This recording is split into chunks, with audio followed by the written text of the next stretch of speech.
akan tiba satu masa kalian akan dapati beragam manusia orang-orang.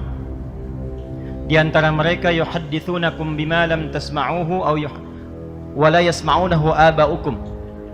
Kalian akan dengar mereka memberikan ceramah, pengajian atau bahkan doktrin yang kata Nabi kalian dengarnya aneh.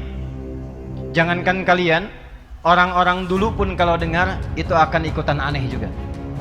Jadi Abu Jahal se-Abu Jahalnya itu kalau dengar kata-kata demikian ikutan aneh juga. Kok bisa ya? Kata Nabi, iyyakum wa iyyahum, waspadalah. Dan membawa nama Islam, membawa nama Allah. Hati-hati. Awas ya. Kalau ada yang doktrin begitu, hati-hati tuh.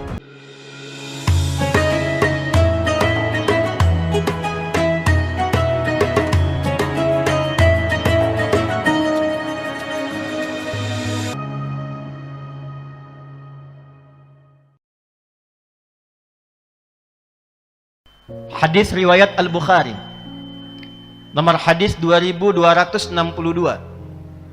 Semua nabi rasul yang diutus ke bumi dari sejak Nabi Adam alaihi salam sampai Nabi Muhammad sallallahu alaihi wasallam, kalau kita urutkan nasabnya, Muhammad sallallahu alaihi wasallam bin Abdullah bin Abdul Muttalib bin Hashim bin Abdul Manaf bin Qusay bin Murrah bin Kilab bin Ka'ab bin Ghalib bin Fihir bin Malik bin Nadar bin Kinana bin Khuzaimah bin Mudrikah bin Ilyas bin Nizar bin Mudar bin Ma'ad bin Adnan bin Addi bin Adri bin Muqawwam bin Nagur bin Tariq bin Ya'rub bin Yasjub bin Nabit bin Ismail alaihissalam bin Ibrahim alaihissalam bin Azar atau bin Nahur bin Abir bin Kinan bin Arfakhshad bin Sam bin Nuh alaihissalam bin Mikhlail bin Matushalab bin Kinan bin Anwas bin Tis bin Adam alaihissalam. Coba ulangi. Nah, itu kalau diurutkan nasabnya, kata Nabi di Al-Bukhari nomor hadis 2262, qad ba'atsallahu nabiyyan aw ma ba'atsallahu nabiyyan illa ra'al ghanam, atau kama qala Rasulullah sallallahu alaihi wasallam. Enggak ada seorang nabi diutus untuk menjadi pilot umat, pembimbing umat, qaidul ummah, kecuali dilatih dulu oleh Allah. Apa di antara pelatihannya? Menggembala kambing. Enggak ada nabi kecuali pernah menggembala kambing. Saya penasaran Pak, Ibu, dengan hadis ini. Saya datangi tempat kambing langsung ke kaki bukit. Saya lihat karakteristik kambing. Allahu Akbar. Ternyata kambing itu kalau mengembik saja, itu ada 3 jenis embikan kambing. Ada berapa jenis? Me, lapar. Me, terancam. Me, sakit. Sering-sering bergaul dengan kambing, ternyata paham kapan kambing itu sakit, kapan kambing itu lapar, kapan kambing itu terancam. Dimengertilah kenapa pemimpin itu idealnya awalnya pendidikannya didekatkan kepada kambing, sehingga dia tahu suara rakyat.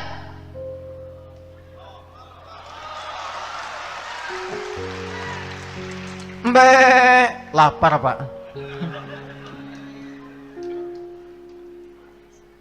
Bagaimana cara memutarkan ekonomi supaya rakyatnya nggak lapar? Alladzi at'amahum min ju'. Sakit. Gimana caranya bisa mendapatkan pengobatan yang layak putar? Terancam, ada konflik. Bagaimana menyelesaikannya? Kambing. Jadi pilot itu nggak sembarangan. Ada tuntutannya, ada pendidikannya, dan ada hisab di hadapan Allah Subhanahu wa taala. Karena itu ketika pilotnya, bupatinya, wabubnya, forkompindanya dengan satu pesawat yang sama, tujuan yang sama, membangun ketakwaan kepada Allah, maka turun kemudian ayat dalam Al-Quran surah ke-7 Al-A'raf ayat 96. Walau anna ahlal qura amanu wattaqau lafatahna alaihim barakatim minas samai wal. Kalau ada satu penduduk negeri, semua kompak beriman kepada Allah, meningkatkan takwanya, pemimpinnya juga punya sifat takwa, forkompindanya kompak, kata Allah, aku akan buka semua pintu-pintu keberkahan di langit dan di bumi untuk memakmurkan negeri itu. Tidak cukup dengan amin itu, kita harus gali lagi. Satu. Yang kedua apa? Nanti kita belajar ke sirah Nabi setelah ini. Maaf izin, saya tanya dulu, kita sampai jam berapa ini? Oh, siap. Anda silakan sampai subuh, saya jam 10 pulang. Saya subuh dari Amalela insya Allah. Ya. Ini baru muqaddimah, kita belum mulai ini. Ya, tenang, kita belum mulai ini.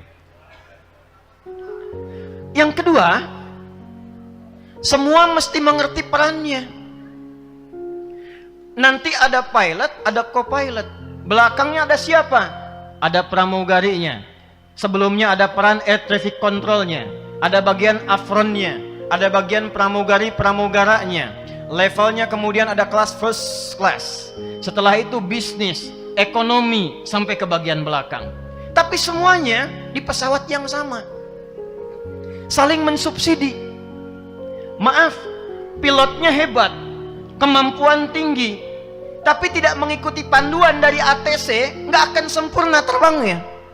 Karena itulah eksekutif yang ada dalam pesawat itu mesti kompak dengan legislatif yang membimbing lewat aturan-aturan perundang-undangan. Jangan keluar dari aturan. Pak, kata legislatif, radarnya lurus Pak. Lurus, jangan belok. Begitu belok, pesawat nggak sampai ke tujuan. Tapi juga legislatif jangan usil. Sudah tahu radarnya lurus, dibelokin sama legislatif, belok ke tujuan. Maka kalau tempatnya pengen makmur, pengen bagus, legislatifnya yang membuat perundang-undangannya, membuat aturannya, mesti kompak dengan eksekutifnya. Kita punya tujuan samawa, kita punya arah yang sama, kita kompak terbang supaya terbangnya nyaman, landingnya tenang. 2. 3. Maaf, biasanya kalau first class, VVIP, kelas bisnis, yang naik penumpang itu siapa? Penumpangnya siapa? Maaf, saya tanya sebentar, pejabat atau pengusaha? Pengusaha. Karena itu disebut kelas bisnis, karena kebanyakan adalah pebis. Di belakang pejabat ada pengusahanya. Tapi ketika naik, tiketnya dengan kelas ekonomi beda tidak? Mahal tidak? Mahal. Karena itu pengusaha ketika membeli tiket mahal bukan hanya untuk mendapatkan fasilitas, tapi supaya bisa mensubsidi ke bawahnya sehingga afturnya mudah untuk dibeli, kelas ekonomi bisa naik pesawat yang sama. Tapi sehebat-hebatnya pengusaha, dia nggak boleh masuk kokpit kemudian mengendarai pesawat. Itu dia. Sekaya-kayanya pengusaha, coba-coba masuk kendali pilot, megang setirnya pilot, jatuh pesawat. Karena itu yang kedua, nanti kita belajar, tenang, ini baru muqaddimah. Pesawat bisa terbang, ada pilotnya, co-pilotnya, ada petugas forkompindanya dari pramugarinya, pramugaranya, penjaganya, ATC legislatifnya. Setelah itu supporter fondasi ekonominya. Kalau Sumbawa ingin maju, Sumbawa ingin mendapatkan inspirasi, bikin database Pak. Berapa pengusaha-pengusaha yang ada di sini? Sinergikan. Kalau perlu sekarang era digital, bikin digitalisasi. Dari UMKM sampai yang ke atasnya. Bikin aplikasi Sumbawa Samawa misalnya. Siapa yang jualan beras? Siapa yang jualan madu? Siapa yang jualan susu kuda liar? Siapa yang jualan kain tenun? Siapa yang jualan batik? Masukkan aplikasi, ketika orang Sumbawa membutuhkan sesuatu, klik, langsung membeli di Sumbawa. Dari orang Sumbawa, ekonomi berputar di dalamnya dan berkembang membangun kabupaten. Yang tidak ada di Sumbawa, baru kemudian keluar dari Sumbawa. Yang fasilitasi siapa? Yang datang siapa? Pebisnisnya. Jadi kalau semua kompak punya tujuan yang sama, sharingnya akan merata. Yang ketiga, agak cepat sebentar ya, masyarakatnya, rakyatnya. Pilot sudah bagus, eksekutifnya bagus, legislatif bagus, penumpang di belakang berisik terus, ngobrol sampai ke depan. Belum waktunya nurunin koper, sudah berdiri koper dibuka. Belum saatnya buka sabuk pengaman, sudah dibuka, pesawat goyang. Maka dari itu mesti ada kekompakan dan sinergi antara pilotnya, petugasnya, plus para penumpang keseluruhan, termasuk rakyatnya. Maka jika satu komponen pesawat ini sudah siap, terbangnya nyaman, maka insya Allah seperti yang tadi saya alami, terbang dan landingnya akan smooth dan nyaman sampai ke tujuan, mendapatkan satu anugerah batik yang luar biasa, makannya enak, ketemu orang-orang yang enak, difasilitasi dengan nyaman, dan insya Allah berkah dalam ridha Allah subhanahu wa ta'ala. Sekarang baru kita masuk pada teorinya. Tadi muqaddimah. Bapak Ibu sekalian, saya mau tanya sebentar. Nabi Muhammad sallallahu alaihi wasallam lahir di mana? Mekah. Hijrah kemana? Tuh, salah kan? Itu baru dasar tuh. Lahir di mana? Mekah, betul. Hijrah kemana? Bukan. Tuh, jangan maksa. Kalau tidak tahu katakan wallahu a'lam. Nabi Muhammad hijrah kemana? Sampai begini belum tahu, wallahu a'lam. Hijrah Nabi itu bukan ke Madinah. Hijrah Nabi mulanya ke Yathrib. Kemana? Pertama, apa itu Yathrib? Yathrib itu Bapak Ibu, nanti kita tarik nih spiritnya, undang-undangnya dibawa ke Sumbawa dengan moto tadi. Yathrib itu nama dari salah satu umatnya keturunan Nabi Nuh alaihi salam, namanya Yathrib bin Qaniyah bin Mahlil. Dia salah satu yang masuk, bapaknya itu Qaniyah bin Mahlil. Umatnya Nabi Nuh masuk ke kapal besar Nabi Nuh, berlayar setahun 10 hari sampai reda kemudian banjirnya. Setelah merapat, Yathrib menyebar berpetualang dengan yang lain, menemukan satu tempat tinggal di situ. Dulu setiap orang tinggal menemukan tempatnya, maka tempatnya akan diberi nama dengan orang yang pertama kali menemukannya. Kan'an singgah di tempat wilayah dekat Palestina, diberi nama tempatnya dengan Kan'an. Yathrib singgah di satu tempat 400 km dari Mekah, jaraknya kurang lebih, maka tempatnya disebut dengan nama Yathrib. Tapi ingat, Yathrib sebelum Nabi hijrah, maaf sekali, tempatnya tidak ideal. Bukan seperti Mekah. Nanti kita akan lihat kenapa Allah menghijrahkan Nabi ke Yathrib, bukan ke tempat lain. Bukan Taif yang dipilih yang sudah maju berkembang, pertaniannya bagus, perkebunannya bagus, orangnya sudah tersusun rapi, sistemnya bagus. Hijrahnya ke Yathrib. Satu, ekonominya tertinggal, bahkan jauh di bawah resesi Yathrib. Pasarnya berantakan, yang menguasai cuma Yahudi. Harga bisa diatur, kapan pengen naik-naik, kapan pengen turun-turun. Konflik gak pernah selesai. Dua suku besar, Aus dan Khazraj, 600 tahun tidak pernah tuntas. Bila ada yang meninggal di Aus, wafat di Khazraj. Sakit di Aus, luka di Khazraj. Yathrib. Nabi itu diutus, diperintahkan hijrah, ternyata ke tempat yang belum siap, ke tempat yang belum tertata. Allah ingin memberikan kurikulum kepada semua eksekutif, birokratif di masa depan, yang nanti akan dikumpulkan kurikulum ini oleh Al-Imam Al-Bukhari, diberi nama dengan Kitabul Imarah, bab tata kelola negara. Pindah kemudian ke Yathrib, diperintahkan untuk memberikan petunjuk bagaimana menata kota negeri dari yang tidak siap menjadi negeri yang berperadaban. Maka apa yang Nabi lakukan pertama kali? Sebelum berangkat ke Yathrib, Allah persiapkan beliau tim yang khusus terlebih dahulu. Maka dipilihkanlah oleh Allah 40 orang untuk mensokong misinya Nabi, dikenal dengan as-sabiqunal awwalun. 40. Berapa jumlahnya? Coba lihat pelan-pelan ya. Nanti kalau kita keluarkan skemanya dalam bentuk kurikulum hadis, Anda akan memilih Anda kira-kira akan menjadi siapa. Contoh, maaf, 1, ada di unsur militernya, baik itu urusannya pertahanan atau Kamtibmas. Nanti sepeninggal Nabi ada 12.000 sahabat, level komandan ini 38 panglima, satu kemampuannya bisa menaklukkan Persia dan Romawi. Satu kemampuannya. Pelan-pelan, lihat baik-baik. Kenal Umar bin Khattab? Kenal di mana?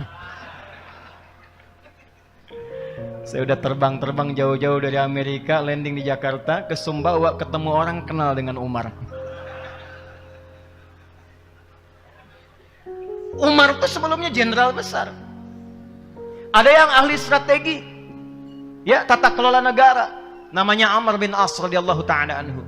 Nanti Anda akan lihat Amr bin As ini di backup cuman bawa beberapa kelompok ekspedisi ke Afrika Utara. Mesir, Libya, Tunisia, Maroko, Aljazair, berakhir di Syam. Sekarang 4 negara, Libanon, Yordania, Palestina, kemudian ada satu lagi Syria. Berhenti di situ, semua tempat yang dipijak itu berubah maju, berperadaban dan muslim. Dan Afrika Utara sejak saat itu jadi provinsi. Anda bayangkan, provinsi Afrika Utara. Gubernurnya nanti Musa bin Nusair, panglimanya Tariq bin Ziyad, dan dari Tariq ini bisa membawa peradaban sampai ke Eropa di Iberia. Pelan-pelan. Abu Bakar As-Siddiq pernah dengar? Abdurrahman bin Auf pernah dengar? Itu pebisnisnya. Dipilihkan oleh Allah, ini Abu Bakar, Uthman, ini Abdurrahman bin Auf, ini di bidang ekonomi. Umar, kemudian nanti Abu Ubaidah bin Al-Jarrah, kemudian nanti ada Khalid bin Walid, ini di bidang militer dan Kamtibmas. Siapa lagi nanti? Ada Ali bin Abi Thalib, Abu Hurairah, ini intelektualnya. 40 pertama disiapkan sebelum hijrah ke Yathrib, ternyata untuk membangun sebuah kota yang berkemajuan, punya peradaban, isinya hebat, mesti ada tim kecil ad hoc yang kuat dulu, yang disiapkan yang kokoh dulu dengan 4 pondasi penting. 1, saya agak cepat. Pengetahuan, Pak. Kalau Sumbawa ingin maju, prioritaskan pendidikan, Pak. Pendidikan yang bukan hanya mencerdaskan, tapi juga mendekatkan. Ingat baik-baik, mendekatkan anak negeri dengan Rabbnya, dengan Allah Subhanahu wa ta'ala. Maaf sekali lagi, Indonesia ini bukan sekadar negara kesatuan Republik Indonesia, tapi amanah dan hadiah dari Allah Subhanahu wa ta'ala. Perhatikan pembukaan Undang-Undang Dasar, atas berkat rahmat Allah yang maha kuasa, dan dengan didorongkan oleh keinginan. Dari dulu keinginan luhur ada untuk merdeka, tapi apa yang mewujudkannya? Atas berkat rahmat Allah yang maha kuasa. Karena itulah dasar negara kita yang pertama itu ketuhanan yang maha esa. Pasal 29 ayat 1, negara berdasar atas ketuhanan yang maha. Tujuan pendidikan pun keluarkan Undang-Undang Sisdiknas nomor 20 tahun 2002-2003 itu. Perhatikan yang bagian menimbang, pasal B poin kedua itu. Perhatikan, Undang-Undang Dasar tahun 1945 mengamanatkan kepada negara, pemerintah untuk, perhatikan baik-baik nih, menyelenggarakan satu sistem pendidikan yang meningkatkan ketakwaan dan keimanan kepada Tuhan yang Maha Esa. Jadi sebelum pintar, takwa dulu. Sebelum pintar, iman dulu. Sehingga ilmunya dibimbing oleh iman. Ketika dibimbing oleh iman, ilmunya membangun, tidak mencelakakan. Saya baru pulang dari Amerika. Pintar-pintar. Tapi karena imannya kosong, kriminal juga banyak, Pak. Mau nembak orang kapan saja bisa tembak. Mau mabuk kapan saja mabuk. Mau zina kapan saja zina. Secara sistem rapi, secara personal hancur. Iman dan takwa. Karena itu izin Pak, saya senang tadi saya dengar ada sekarang peningkatan Qori ya, Quran. Saya ikut berbahagia insya Allah saya akan berkomitmen membantu pengembangan pendidikan di sini, khususnya di aspek nanti pendidikan keislaman. Pertama, insya Allah saya akan siapkan, Bapak kirim skemanya untuk dikirim. Saya siapkan 2000 paket untuk menghafal Quran cepat. Ya. Satu paketnya ada 3, jadi isinya 6000. Nanti kalau saya kesini lagi, saya sudah menemukan minimal 2000 penghafal Quran dari Sumbawa.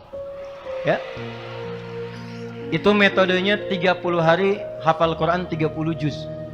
Bukan juz 30 ya. 30 hari hafal Quran 30 juz.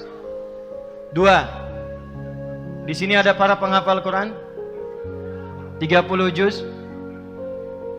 Tolong Pak Bupati, nanti kerjasamakan dengan Kemenagnya atau nanti diktasnya, yang para penghafal Quran di tingkat-tingkat aliyah itu, yang imam-imam, kalau Anda hafal Quran bagus, bisa bahasa Arabnya, insya Allah saya akan juga masukkan kuota khusus untuk masuk ke kelas pendidikan kadarul ulama sampai S3. Gratis, nggak ada biaya. Pulang-pulang ke Sumbawa nanti insya Allah kita punya ahli tafsir, ahli hadis, ahli fikih. Kapan pemerintah membutuhkan, mereka sudah siap untuk mengabdi insya Allah. Ya. Baik, kita kembali lagi pelan-pelan. 40 orang disiapkan, berangkat ke Yathrib. Nah, ini yang paling penting.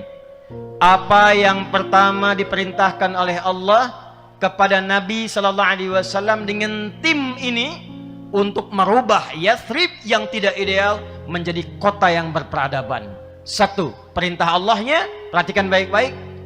Akha bainal muhajirin wal ansar. Al-mu'akhat al-ukhuwah al-insaniyah wal-ukhuwah al-islamiyah. Allah perintahkan, persaudarakan dulu semua masyarakat yang ada di Yathrib, sehingga semua punya visi yang sama, punya soliditas, punya sinergi, kompak mencapai tujuan. Jadi maaf, kalau sudah kita punya keinginan 64 tahun Sumbawa, ingin maju, ingin hebat, penduduknya mesti kompak, mesti solid.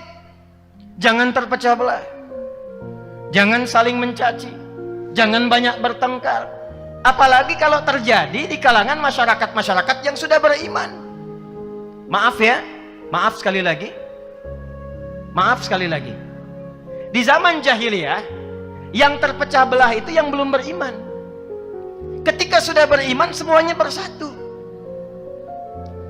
Di zaman jahiliyah, yang terpecah belah itu yang belum beriman. Ketika sudah beriman, semua bersatu. Jadi iman itu mempersatukan. Iman itu membawa cinta. Iman itu membawa kemajuan.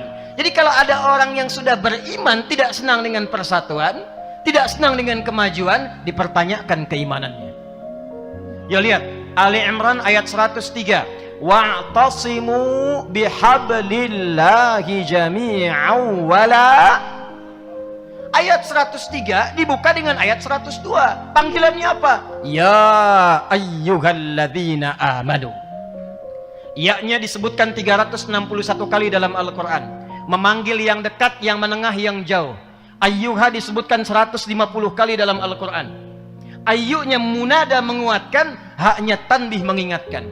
Alladzina disebutkan sebanyak 1080 kali dalam Al-Quran. Memanggil semua tanpa kecuali. Kata Allah, hei, yang menyatakan dirinya sudah beriman, saya enggak peduli laki-laki, perempuan, besar, kecil, profesinya apa, tinggal di mana, merasa dekat, merasa jauh, merasa tengah-tengah, saya panggil kalian semua. Apa panggilannya? Ittaqullaha haqqa tuqati wa la tamutunna illa wa antum. Nah, kapan menjadi muslim? Ayat 103-nya. Wa'tasimu bihablillahi. Kata Allah, jangan terpecah belah. Bersatu semua. Dan persatuan itu ditandai dengan keimanan. Yang paling menarik, untuk menyatukan ini, Allah memberikan kurikulum bahkan dalam ibadah, sehingga semua nyaman bisa merasakan sesuai dengan pilihannya. Contoh, maaf ya, maaf, di sini kalau subuh ada yang kunut, ada yang tidak kunut, ada yang kunut betul, yang tidak kunut betul, yang salah yang tidak sholat subuh. Zaman Nabi yang kunut ada? Ada. Yang tidak kunut ada? Ada. Tapi nggak ada yang tidak sholat subuh. Kenapa? Karena ternyata setelah dipelajari dalam fikih, ini saya akan tunjukkan sesuatu yang penting. Karena informasi yang saya terima, 99,99% penduduk di Sumbawa ini Muslim. Betul? Betul? Maka saya ingin lihat, nanti saya tanya Pak Kapolres, Pak Dandim ini, Muslim betulan atau Muslim KTP? Kalau Muslim betulan, gak akan ribut. Muslim betulan, gak akan banyak berselisih. Muslim betulan pasti kompak. Muslim betulan pasti semangat mengaji, semangat belajar. Maka apa yang pertama Allah berikan kepada Nabi Muhammad SAW? Perhatikan, satu manhaj. Apa namanya? Manhaj itu kurikulum kehidupan yang umum. Dan disusun langsung oleh Allah, disampaikan lewat firman-Nya untuk diteruskan, diajarkan oleh Nabi Muhammad SAW. Masya Allah, ternyata manhaj itu disesuaikan oleh Allah sesuai dengan kemampuan hambanya. Kalau kita mampu satu cara, maka ditunjukkan satu cara, satu dalil, satu petunjuk, gak ada bedanya. Contoh, kalau kita sholat takbir, apa bacaannya? Allahu Akbar. Pernah dengar ada orang takbir mengucapkan Allahur Rahman ada? Allahur Rahim ada? Satu cara, satu dalil, Allahu Akbar. Tapi kalau manusianya tak sanggup melakukan dengan cara yang sama, dengan cara yang tidak serupa, maka Allah berikan perbedaan dalam penunaiannya supaya semua bisa menunaikan sesuai dengan kemampuannya. Contoh, ada dari segi bacaan, ada dari segi apa? Quran turun berapa riwayat? Ini ada Ustadz Hasibuan nih, qori luar biasa nih, Masya Allah. Quran turun apakah satu riwayat? Tidak. Quran turun dengan 7 riwayat, bahkan nanti ada 10 riwayat.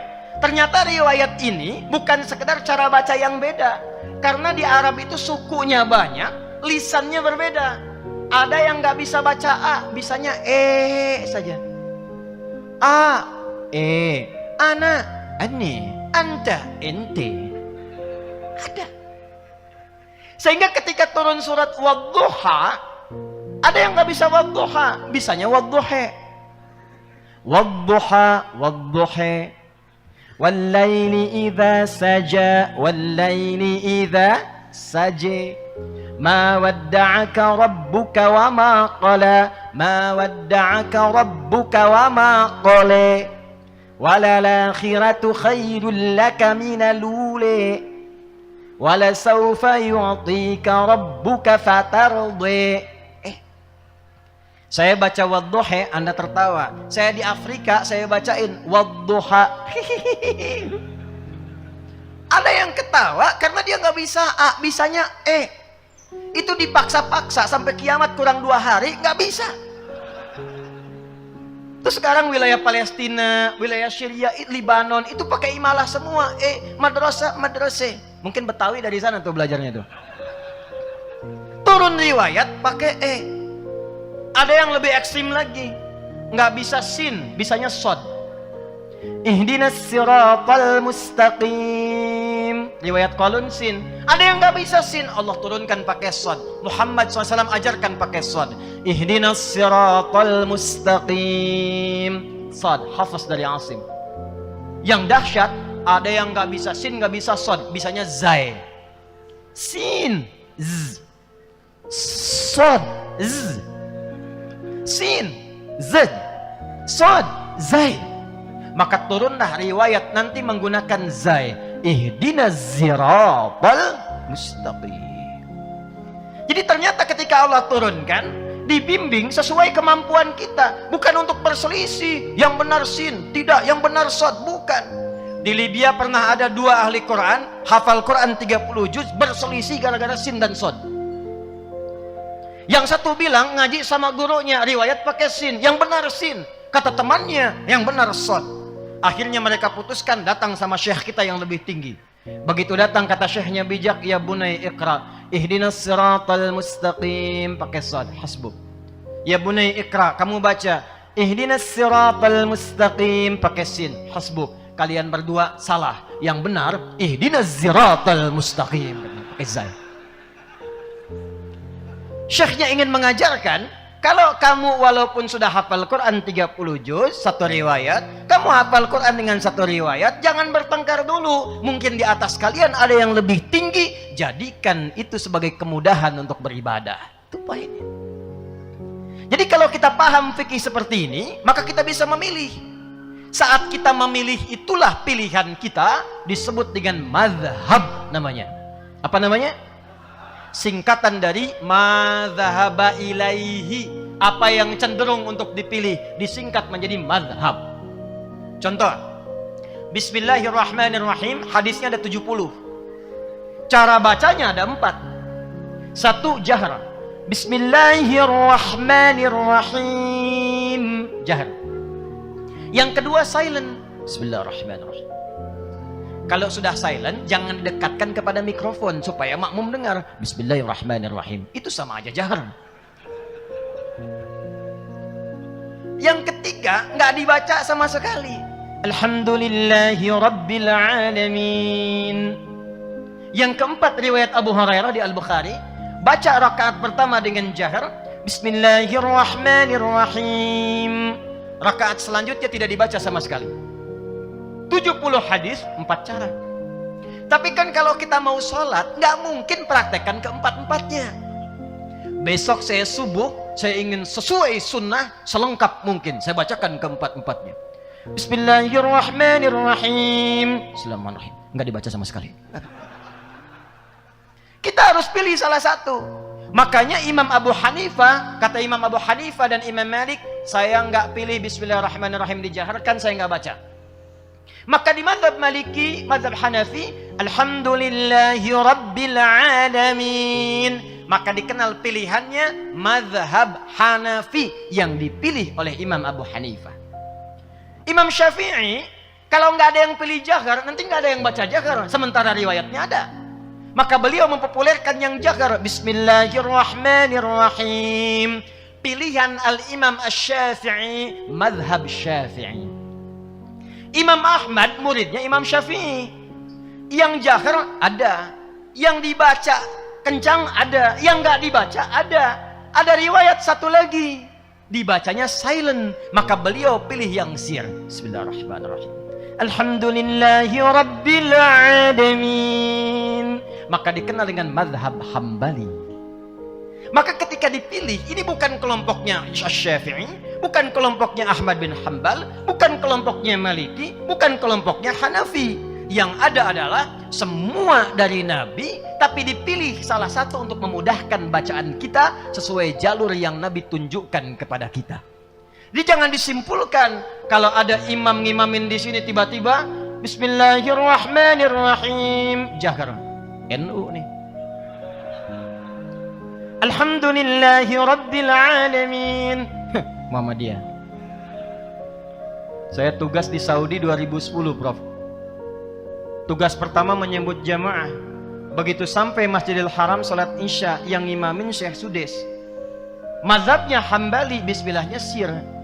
Tiba-tiba membukanya dengan kalimat, dengan bacaan Alhamdulillahi Rabbil Alamin.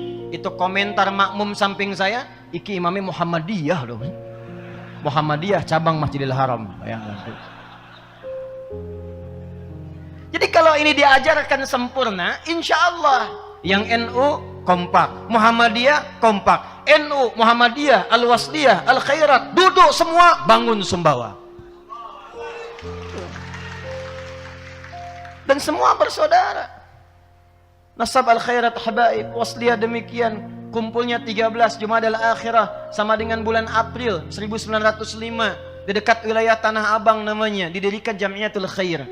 1905 kedatangan seorang syekh besar namanya Syekh Ahmad Surkati. Sur artinya ahli, kati artinya kitab, asalnya di Sudan, tinggal lama di Mekah. Diundang saat datang kemudian ke Nusantara, datang wilayah di Jakarta sekarang ini, maka kumpullah para tokoh-tokoh besar, termasuk 2 bersaudara. Di antara saudara itu ada yang bernama Muhammad Darwish. Muhammad Darwish nama asalnya. nanti punya saudara jauh namanya Kiai Haji Muhammad Hashim bin Asy'ari. Dua-duanya itu saudara jauh, nasabnya nyambung di Sunan Giri. Ya, Kiai Haji Muhammad Hashim bin Asy'ari bin Abdul Wahid bin Abdul Halim, dikenal dengan Pangeran Benawa bin Abdullah bin Abdurrahman, dikenal dengan yang paling menarik nanti nyambung ke Raden Ainul Yakin, ya. Dari Ainul Yakin sebelumnya Jaka Tingkir, anaknya siapa? Anaknya Sunan Giri. Di Sunan Giri ini nasab Kiai Haji Ahmad Dahlan bertemu, diasbatkan. Ya, Muhammad Darwis ngaji dengan Muhammad Hashim Asy'ari di Semarang dengan Kiai Haji Soleh Darat, berangkat kemudian ke Mekah, berguru di guru yang sama Syekh Ahmad Khatib Al-Minangkabawi, pulang ke tanah air ganti nama jadi Ahmad Dahlan bin Kiai Haji Abu Bakar bin Kiai Ilyas bin Kiai Sulaiman bin Temang Jurang Juru Kapindo bin Temang Jurang Juru Sapisan bin Kiai Gerbak 1, Gerbak 2, Gerbak 3 bin siapa? Azmaskan, nyambung di siapa? Maulana Ishaq, ayahnya Sunan Giri, nyambung di satu nasab itu. Keturunan siapa? Nanti Ali Zainal Abidin, nyambung ke Al-Husain, adiknya Al-Hasan, anaknya Ali bin Abi Thalib, suami Fatimah Az-Zahra, bintu Muhammadin sallallahu alaihi wasallam, bin Abdullah, bin Abdul Muttalib, bin Hashim, bin Abdul Manaf, bin Qusay, bin Murrah, bin Kilab, bin Ka'ab, bin Ghalib, bin Fihr, bin Malik, bin Nadar, bin Kinanah, bin Khuzaimah, bin Mudrika, bin Ilyas, bin Nizar, bin Mudar, bin Ma'ad, bin Adnan, bin Adli, bin Muqawwam, bin Nahur, bin Ya'rub, bin Yasjub, bin Nabit, bin Ismail alaihissalam, bin Ibrahim alaihissalam, bin Azar atau bin Nahur, bin Abdul, bin Kinan, bin Arfakhshad, bin Sam, bin Nuh alaihissalam, bin Mihlail, Matushala, bin Kinan, bin Anwas, bin Tis, bin Adam alaihissalam. Kiai Ahmad Dahlan melihat ini umat ini nggak berkembang di pendidikan, ngaji kitabnya pakai kitab pegon, dipaksa oleh Belanda nggak mengerti bahasa sendiri, dikembangkan oleh beliau, pendidikan mesti maju, budaya mesti berkembang, rumah sakit mesti didahulukan, fikihnya terapan, budaya, takopi, pendidikan. Muhammadiyah kemudian masuk ke bidang itu 18 November 1912. Kiai Hashim melengkapi, kalau pintar pendidikan, kemudian hasanah keilmuannya kosong, nilai-nilai turasnya kosong, maka dikembangkan ulamanya, Nahdlatul Ulama 31 Januari 1926. Secara hijriahnya nanti 100 tahun, 1 abad insya Allah di tahun ini, 1444. Jadi dari 1344 Hijriah sekarang 1444, 100 tahun Nahdlatul Ulama. Jadi dua-duanya bersaudara, dua-duanya kompak. Ketika yang satu mimpin, satu kunut, di belakang tidak kunut, mengaminkan. Allahumma hdina fi man hadait. Amin. Syekh bin Saleh Al-Utsaimin, mufti besar Saudi rahimahullah, dalam fatwanya mengatakan, beliau Hambali, tapi beliau mengatakan kalau ada yang di belakangnya itu makmumnya mendapati imamnya membaca doa kunut, maka aminkan di belakang mengikuti kunutnya. Allahumma hdina fi man hadait. Amin. Jangan sampai terjadi Allahumma hdina fi man hadait bid'ah. Atau yang kedua, imamnya pas tidak baca doa kunut, makmumnya nggak usah sujud sahwi.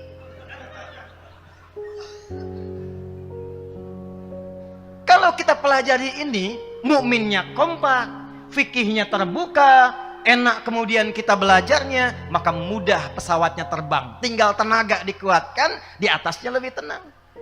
Itu yang bacaan. Masih ada waktu? 2. Gerakan nih. Contoh gerakan. Kalau dari i'tidal sami Allahu liman hamidah rabbana walakal hamd. Turun mau sujud, pakai telapak tangan atau lutut dulu? Yang pakai lutut angkat tangan. Lutut. Yang telapak tangan. Nah, sisanya pakai kepala duluan. Tugas ulama di MUI, di Kemenak, di tokoh-tokoh ormas menerangkan yang pakai lutut kenapa, yang pakai telapak tangan kenapa, supaya paham. Sebab saya baru mendarat dari Tripoli, ngajar di Bekasi, suami istri nggak tegur sapa gara-gara lutut dan telapak tangan. Ini nyata Pak Bupati.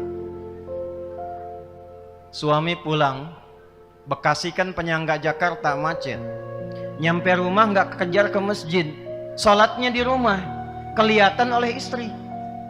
Allahu Akbar. Begitu turun, rupanya istri ngaji di pengajian A, suami pengajian B. Begitu turun dari i'tidal ke sujud, yang turun lutut duluan. Istri melihat dengan pandangan yang heran. Begitu salam, tanpa muqaddimah. Ini salahnya. Tanpa muqaddimah. Sedangkan suami status pemimpin. Ar-rijalu qawwamuna 'alan. Apa ciri khas pemimpin? Ciri khas pemimpin apa? Ciri khas pemimpin tidak ingin dipimpin. Menerima masukan, tidak menerima saran. Ini masuk tanpa mukadimah mengatakan, papa tadi sholatnya salah. Hah? Di mana salahnya, Mak? Harusnya waktu sujud yang turun telapak tangan dulu, bukan lutut. Pemimpin defense, dipersalahkan langsung. Kata suami, mama yang nggak baca hadisnya. Padahal dua-duanya nggak baca. Itu dari pulang kerja, udah penat di pekerjaan, ketemu macet, pulang ke rumah, terjadi perbedaan cuma masalah tangan dan lutut, nggak sapaan semalaman, bayangin. Besoknya datang ke kami untuk bertanya, masih senggang kita masih bisa terima ngobrol-ngobrol.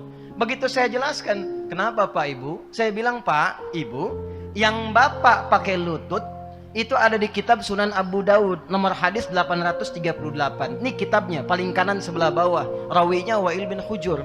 Ibu yang pakai telapak tangan cuman beda 2 nomor, Bu. Nomor hadis 840. Nih paling kiri sebelah atas, rawinya Abu Hurairah. Oh, gitu toh Pak Ustadz. Tapi pertanyaannya begini, kenapa di hadis itu dicontohkan 2 dan redaksinya unik? Idza sajadta fala tasjud kama yabrukul ibil. Faliyadha rukbataika qabla yadaik. Kalau engkau mau sujud, jangan sujud seperti duduknya unta. Dahulukan lututmu sebelum telapak tanganmu. Itu riwayat Wa'il yang bin Hujur radhiyallahu ta'ala anhu. Riwayat Abu Hurairah, idza sajadta aw kama qala Rasulullah sallallahu alaihi wasallam, fala tasjud kama yabrukul ba'ir. Falyadha yadaika qabla rukbataik. Kalau engkau sujud, jangan sujud seperti duduknya unta. Dahulukan telapak tanganmu sebelum lututmu. Kalau Anda ngajinya hanya versi terjemah, yang belajar tasrifnya adalah tabayatubu yutuban, fasbakayu fasbiku facebookan, tarjamayu tarjimu terjemahan, itu pasti potensi akan khilaf. Yang benar telapak tangan, yang benar lututnya, mana yang benar di antara itu? Ternyata Allahu Akbar, rahasianya, afala yanzuruna ilal ibili kaifa. Kenapa ibil? Kata Quran, hei, kenapa nggak riset unta? Disebutkan ibil. Untanya Nabi Saleh, hatta naqatallahi wa suq, ya, fakadzabuhu fa'a. Kenapa naqah? Hatta yalijal jamalu fis samil khiyat. Kenapa jamal? Kenapa ba'ir? Maka saya temukan rahasia itu ketika mengajar di Tripoli. Saya punya komunitas tafsir. Ini bisa ditiru nih di Sumbawa nih. Jadi kami mengeluarkan hewan di Quran untuk diriset. Prakteknya di kebun binatang. Jadi ada kelompok kera, kelompok unta, kelompok gajah, dan beberapa kelompok yang lain. Kenapa Yahudi dikutuk jadi kera? Itu ada hikmahnya nanti. Kenapa bukan tikus? Nanti ada hikmahnya. Saya langsung masuk ke unta saja. Ternyata kalau ibil itu unta umum tanpa tunggangan. Dan ketika diriset, unta itu ternyata, saya tanya dulu nih, unta punya berapa kaki? Baik, saya ulangi, berapa kaki? Salah. Unta punya 2 kaki. Yang depan itu tangannya, yang belakang kakinya. Betul, ini yang bicara pawang unta. Begitu kami tanya, kan unta itu 2 kakinya, 2 tangannya. Yang depan itu tangannya, belakang kakinya. Unta itu punya selaput di matanya untuk menahan badai. Jadi kalau sedang badai di padang pasir, unta tinggal nutup pakai kacamata selaputnya, dia lewat begitu aja. Anda mau pakai Lamborghini, Ferrari, macam-macam, mogok Anda, unta lewat, lihat aja jalan. Unta. Unta punya tembolok bisa menampung air minum di punduknya sampai nggak minum sebulan. Unta. Tapi ibil, unta yang belum punya beban, tangannya depan 2, maaf, kakinya belakang 2. Ba'ir itu unta yang sudah ada beban, biasanya di atasnya barang dagangan, kalau enggak tunggangan. Ternyata tipikalnya beda. Kalau dia tidak punya beban, maka yang dilipat yang pertama itu depannya, tangannya, baru kemudian kaki belakangnya. Kalau dia punya beban karena berat, maka yang dilipat pertama lututnya ke bawah, baru depannya. Maka pahamlah kita hadis Nabi tadi. Wa'il bin Hujur masuk Islam lebih dulu dibandingkan dengan Abu Hurairah radhiyallahu ta'ala anhu. Abu Hurairah masuk Islam 3 tahun sebelum Nabi meninggal. Wa'il di awal Nabi masih sehat, perang Badar ikut, Uhud ikut, lututnya masih sehat. Maka ketika dilihat oleh Wa'il, beliau turun dari i'tidal ke sujud, lutut lebih dulu karena masih sehat. Tapi ketika Abu Hurairah masuk Islam, usia Nabi 60 tahun. 3 tahun sebelum meninggal kurang lebih 63 tahun. Saya tanya, biasanya kalau penyakit-penyakit senior sepuh, yang terserang pertama kali apanya? Lututnya. Makanya di riwayat-riwayat hadis tentang sholat, ketika Nabi semakin sepuh, beliau kadang pakai tongkat, kadang nyender-nyender di samping dinding karena lututnya bermasalah. Itulah yang menyebabkan ketika turun dari i'tidal ke sujud, Abu Hurairah melihat mendahulukan telapak tangan dibanding lutut karena lutut bermasalah. Maka muncullah di ilmu hadis namanya al-jam'u wa taufiq. Gabungkan dua hadisnya, lihat isyaratnya. Oh, ini kemudahan dari Nabi. Yang punya lutut bermasalah, silahkan gunakan telapak tangan. Jangan menyimpulkan tuanya, karena al-hukmu al-ibaratu bi'umumil lafzi la bi khususis sababi. Bukan karena sebabnya, keumuman lafadznya. Jadi jangan iseng-iseng. Di sini ada anak muda, begitu turun dia i'tidal ke sujud, dia dahulukan telapak tangannya. Anda katakan, tua dia. Tidak. Mungkin lututnya bermasalah. Dia main bola, dia kena cedera. Yang punya masalah di lutut, gunakan telapak tangannya. Kalau paham begitu, nggak ada yang bid'ah. Yang salah yang pakai kepala duluan tuh. Gitu. Jadi ngaji kita perdalam dulu. Jangan sampai di dalamnya kita sibuk saling berpecah belah.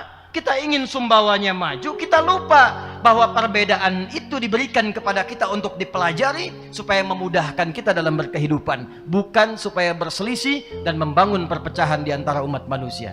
Jelas sampai sini? Yang ketiga, ini yang terakhir. Yang ketiga yang terakhir. Baik, pelan-pelan, lihat sini, fokus.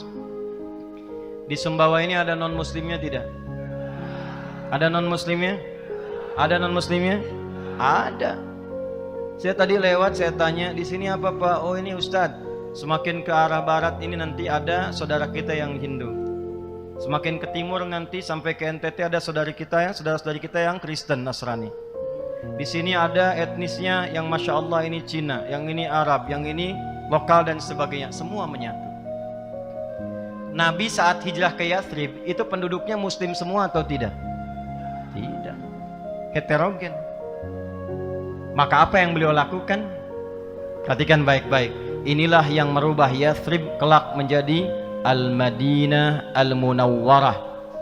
Ini syiarnya Prof Din nih, At-Tamaddun Al-Islam ini. Negeri yang berperadaban, yang memberikan warna dan cahaya. Apa yang Nabi lakukan? Perhatikan baik-baik.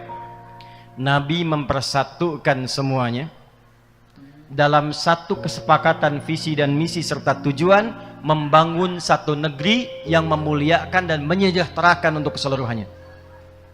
Maka sekalipun kita duduk tinggal di Sumbawa, kita menyatu dalam konteks keindonesiaan, enggak semuanya muslim. Dudukan dengan satu tujuan yang sama, cita-cita yang sama, jaga yang prinsip toleransinya. Toleransi yang prinsip itu adalah saling membiarkan, menunaikan dengan kelapangan tanpa mengganggu, bukan ikut-ikutan. Contoh di akidah misalnya, maaf, yang muslim silahkan sholat di masjid, adzan di masjid. Yang Kristen silahkan ibadah di gereja. Jangan yang muslim adzan di gereja, nggak nyambung. Sholawatannya silahkan di masjid, tapi toleransi kehidupan sosialnya disepakati. Ada yang sakit, jangan lihat apakah muslim atau non muslim, jenguk. Pernah dengar hadis ini? Siapa yang masak makanan baunya sampai ke tetangga, maka bagilah tetangga itu walaupun cuma kuahnya. Masya Allah, hafal bagian akhirnya. Jadi Anda masak sop Sumbawa yang terkenal enaknya itu, kemudian ada kuahnya, Anda makan kambingnya, Anda bagi kuahnya ke tetangga. Tetangga tanya, kenapa Pak Bupati saya dikasih kuahnya saja? Hadis Nabi. Memahaminya bukan begitu. Nabi itu jauh sekali berpikirnya. Walaupun Anda masak kuah, jangan salah persepsi ke tetangga. Sekarang bumbu banyak, Bumbu opor ada, opor ayam, rendang ada. Tapi opor tuh bumbunya isinya tempe. Jangan sampai bumbu opor ayam isi tempe, nyebar bau ke tetangga. Dikira Anda masak opor ayam, ternyata tempe. Bagi. Sekarang musimnya musim share tuh. Hati-hati yang bikin status, yang punya rumah makan tuh ya. Tapi pertanyaan saya bukan itu. Pertanyaan saya, apakah hadis itu mengatakan kalau tetangga Anda muslim saja? Ada begitu? Tidak. Hadisnya universal. Mungkin tetangga Anda itu non muslim, kanan Anda Hindu, kiri Anda ada yang Kristen. Anda masak makanan, baunya nyampe, bagi. Jangan dilewatin. Yang muslim dikirimin, yang Hindu, yang Kristen gak dikasih. Dia tanya, kayaknya enak ya opornya. Emang enak sih, cuman sayang Anda kafir. Gak begitu. Bagi. Bagus kan? Cobain enak tidak enak. Berikan porsi yang cukup layak. Ketok. Sampaikan. Begitu menyampaikan, Pak terima kasih Bapak baik sekali. Katakan, bukan baik, Islam yang mengajarkan saya untuk berbagi. Itu.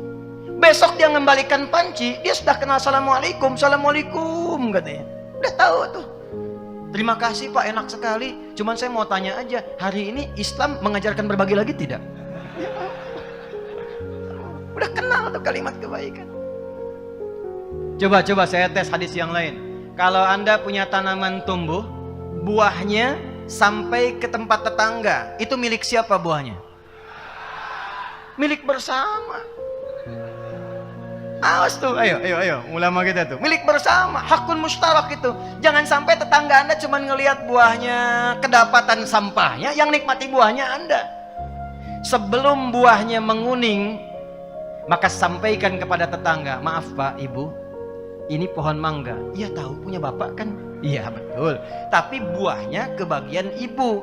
Nanti kalau sudah Ibu pengen, gak usah minta saya, ambil aja, itu hak Ibu juga.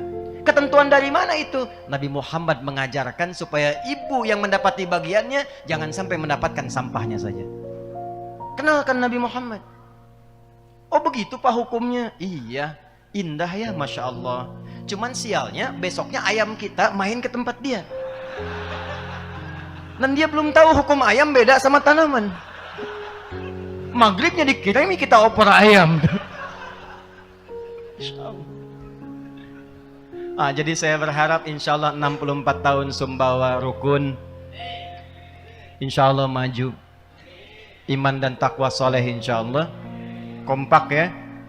Dan saya tutup dengan hadis Nabi di hadis Muslim, jilid pertama syarah Sahih Muslim Imam An-Nawawi, dari 9 jilid pertama hadis nomor 11 sampai 12, paling kanan di pertengahan.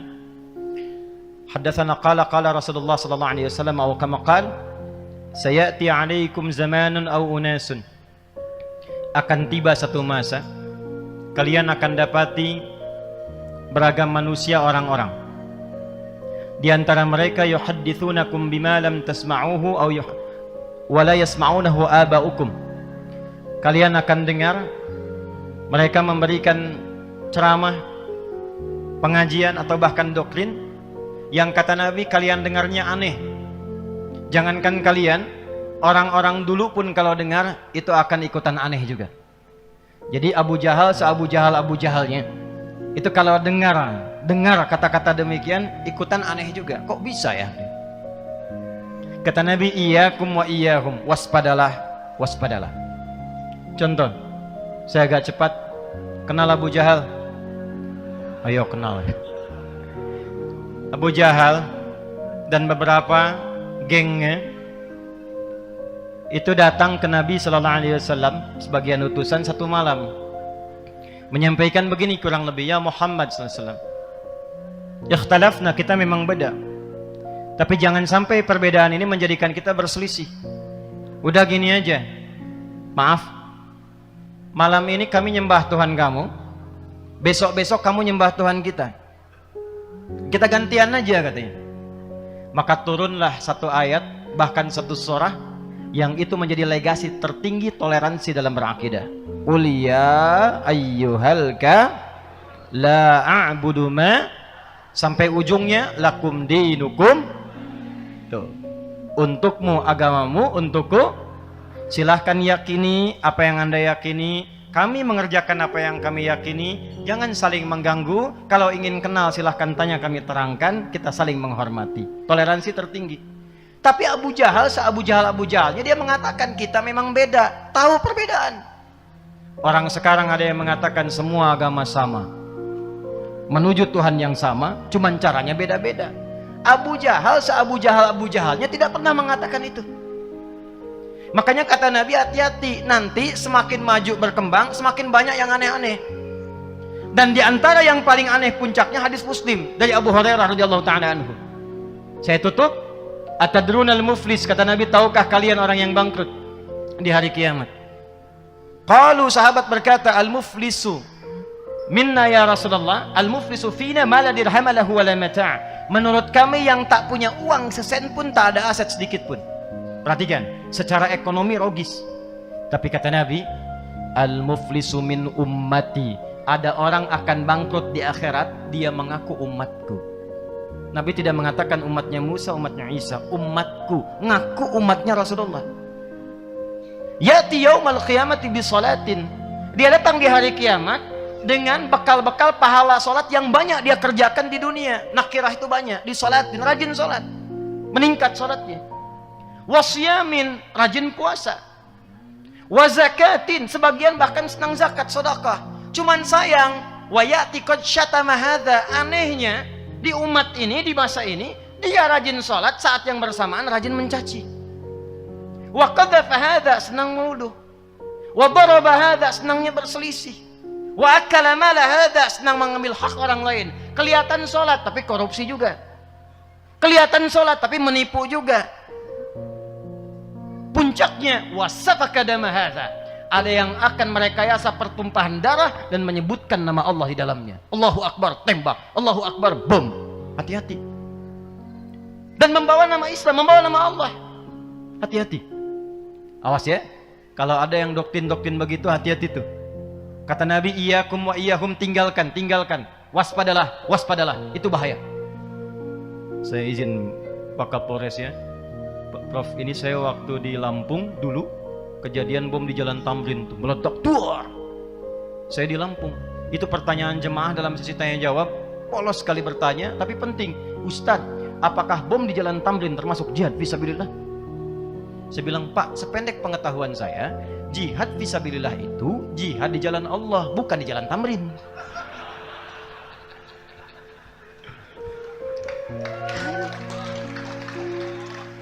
Tapi yang Nabi ingatkan, Nabi peringatkan jauh-jauh hari itu akan terjadi itu.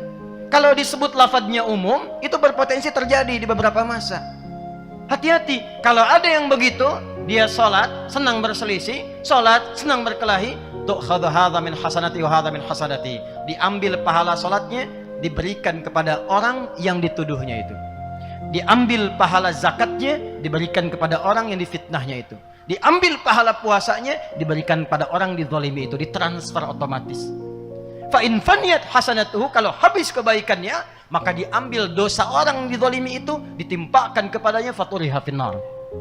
Maka kita bermohon kepada Allah, kita akhiri dengan doa, mudah-mudahan insyaallah Sumbawa pada khususnya, NTB dan Indonesia pada umumnya diberkahi oleh Allah Subhanahu wa taala. Pemimpin-pemimpinnya dibimbing mendapatkan hidayah supaya mereka memahami bahwa di akhirat akan dihisab, sehingga insyaallah membuat kebijakan yang benar. Ulamanya dijaga, diikhlaskan, umatnya kompak dan dijadikan baldatun thayyibatun wa rabbun ghafur. Allahumma taqabbal minna innaka antas sami'ul alim. Nah, semuanya penting bagi kita untuk menyadari bahwa setiap peringatan tentang akhir zaman pada dasarnya adalah bentuk kasih sayang Allah kepada hambanya. Peringatan itu bukan untuk membuat kita takut berlebihan, apalagi sampai hidup dalam kecemasan, tetapi untuk menyadarkan bahwa dunia ini tidak kekal dan setiap manusia pasti akan kembali kepadanya. Perbanyak doa, tingkatkan ilmu, pilih lingkungan yang baik, dan jaga keluarga dari pengaruh yang merusak akidah maupun akhlak. Karena tantangan terbesar di akhir zaman bukan hanya peristiwa besar, tetapi lunturnya nilai-nilai kebenaran dalam kehidupan sehari-hari. Pada akhirnya, yang paling menentukan adalah bagaimana kita menghadap Allah ketika waktu kita tiba. Karena bisa jadi bukan dunia yang berakhir lebih dulu, tapi justru usia kita yang lebih dulu selesai. Maka mari jadikan setiap peringatan sebagai momentum untuk memperbaiki diri. Perbaiki akhlak, jaga lisan, dan perbanyak amal yang bermanfaat. Hidup dengan kesiapan, bukan dengan ketakutan. Beribadah dengan kesadaran, bukan karena kepanikan. Semoga kita termasuk orang-orang yang selalu siap dalam kebaikan, istiqomah dalam iman, dan diberikan husnul khatimah kapanpun waktunya tiba. Nah semuanya, itulah pembahasan kali ini. Semoga apa yang disampaikan bisa memberikan kita manfaat dan pelajaran baru untuk kita semua. Jangan lupa untuk like, komen, dan subscribe. Sampai jumpa di video berikutnya. Wassalamualaikum warahmatullahi wabarakatuh.